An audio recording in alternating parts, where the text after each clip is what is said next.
Olá, tudo bem? Vamos falar hoje um pouco de cinema. Não do cinema de agora, que é meio chato, com bordoadas e tiros o tempo todo, roteiros sem quaisquer resquícios de inteligência e situações e finais quase sempre previsíveis. Na maioria dos filmes de Hollywood, os atores estão sumindo das telas, dando lugar a robôs mal educados e efeitos especiais cada vez mais aprimorados. Talvez, num futuro próximo, os atores percam o emprego.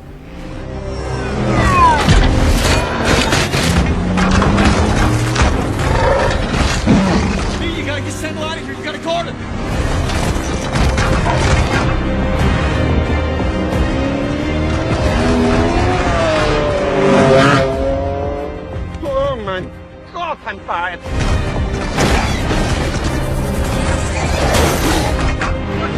Watch out!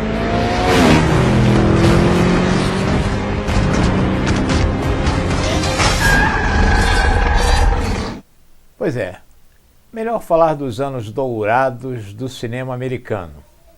Cidadão Kane, do diretor Orson Welles, deixou de ser o melhor filme já produzido em todos os tempos na avaliação da revista britânica Sight and Sound.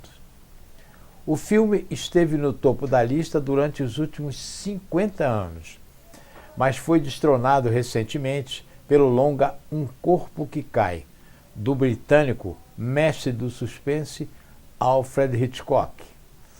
A cada 10 anos, a revista Sight and Sound realiza uma pesquisa entre mais de 800 críticos, diretores, acadêmicos e outros especialistas em cinema. A eleição acontece desde 1952. Entre os participantes desse certame estão grandes nomes como Martin Scorsese, Quentin Tarantino, Francis Ford Coppola e Woody Allen. Um Corpo que Cai é a história de um policial aposentado que tem medo de altura, contratado para investigar a morte de uma mulher que despenca do alto da torre de um antigo mosteiro. A trama, a partir daí, é bem desenvolvida, mas Vertigo, nome original em inglês, é tão somente mais um thriller dirigido por Hitchcock, autor de outros filmes que renderam milhões em bilheteria, como Psicose, de 1960, e Os Pássaros, de 1963. O Corpo que Cai não foi bem recebido pela crítica quando lançado em 1958, mas algumas décadas depois acabou ficando conhecido por ter influenciado vários diretores de renome.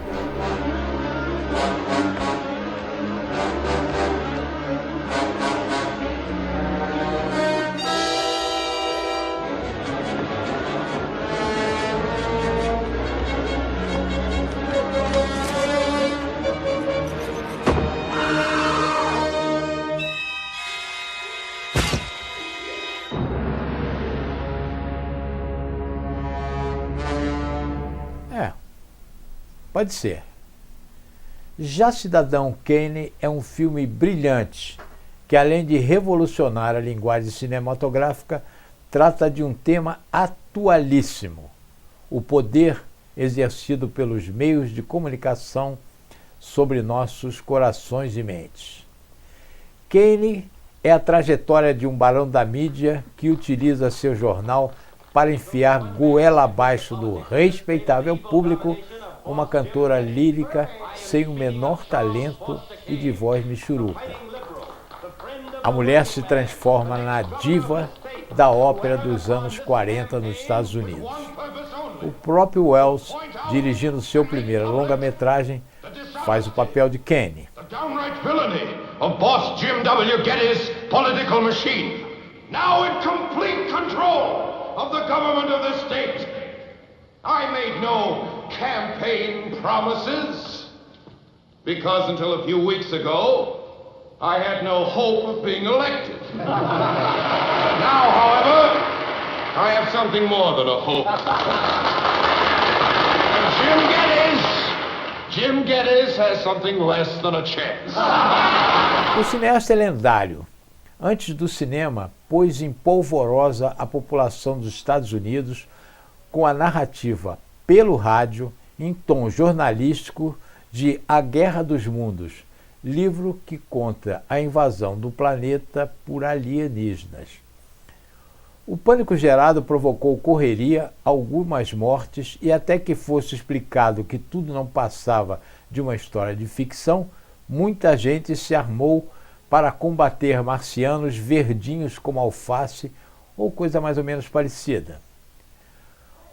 Welles chegou com suas câmeras ao Brasil em 1942 para fazer uma parte do documentário É Tudo Verdade. Mas a aventura de alguns jangadeiros navegando do Ceará para o Rio de Janeiro com suas frágeis embarcações terminou tragicamente com a morte de um protagonista afogado na Baía da Guanabara. Welles teve uma vida atribulada em Hollywood e, para se manter no meio, aceitou uma série de papéis, alguns que marcaram época, como Harry Lime, o criminoso vendedor de penicilina falsificada na Viena do final da Segunda Guerra Mundial, no genial filme de Carol Reed, O Terceiro Homem. Seu último trabalho foi dublando a voz do planeta Unicron, num desenho animado do longa-metragem de 1986, The Transformers, o filme.